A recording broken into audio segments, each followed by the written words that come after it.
From its start as a 19th century mail-order firm to its heyday on Main Street and in suburban malls, Sears has mirrored the ups and downs of the American economy.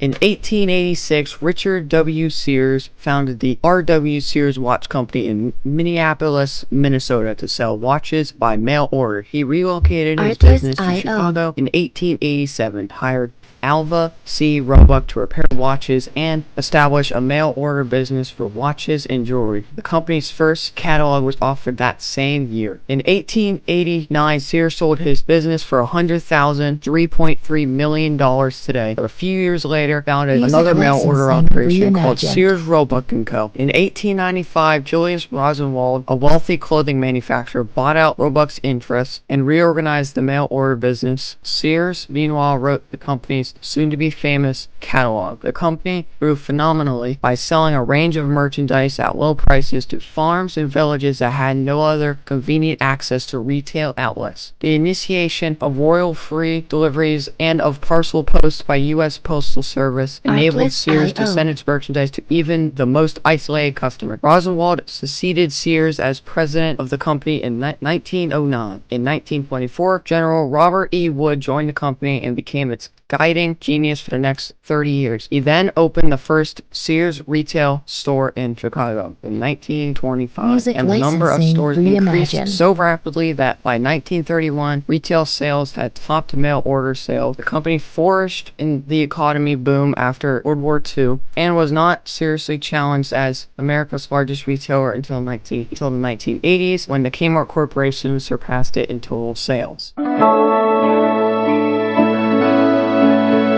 In the 1980s, Sears diversified into such businesses as real estate and financial services. By 1992, Sears began selling off some subsidiaries in order to concentrate on its lagging core retail operations. It discontinued its general catalog in 1993, and in 1995, it spun off its largest subsidiary, the Allstate Corporation, an insurance company founded by Sears in 1931. In addition to selling household goods and hardware and clothing, Sears provided repair services for automobiles and for household items such as appliances, electronic equipment, and home heating and cooling services.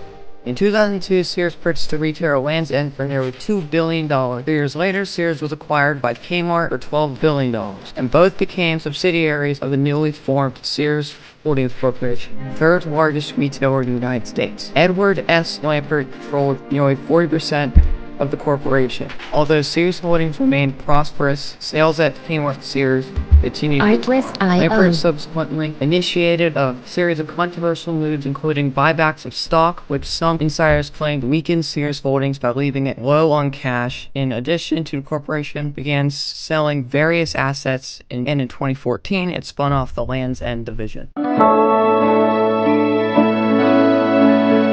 On October 15, 2018, Sears Holdings filed for Chapter 11 bankruptcy. On November 23, 2018, Sears Holdings released a list of 505 stores, including 266 Sears stores, that were for sale in the bankruptcy process, while all others would hold liquidation sales. On January 16, 2019, Sears announced it would remain open after Lampert won a bankruptcy auction for the company with an offer to keep about 400 stores open. On February 7, 2019, a bankruptcy judge approved the sale of the holding company to Lampert's hedge fund BSL Investments for $5.2 billion. On August 7, 2019, it was announced that 26 stores would close that October, including 21 Sears stores. The announcement also included plans to accelerate the expansion of our smaller store format, which includes opening additional Home and Life stores and adding several hundred Sears Hometown stores after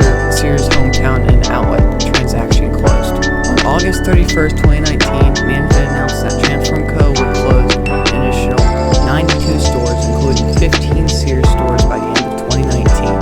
At the end of 2019, Sears sold its brand Die Hard to Advance Auto Parts for $200 million. Transform Co. announced in December 2021 its plans to sell the 2.3 million square feet Sears headquarters in Hoffman Estates, which includes 100 acres of undeveloped land. In August of 2024, demolition of the former headquarters in Hoffman Estates started, as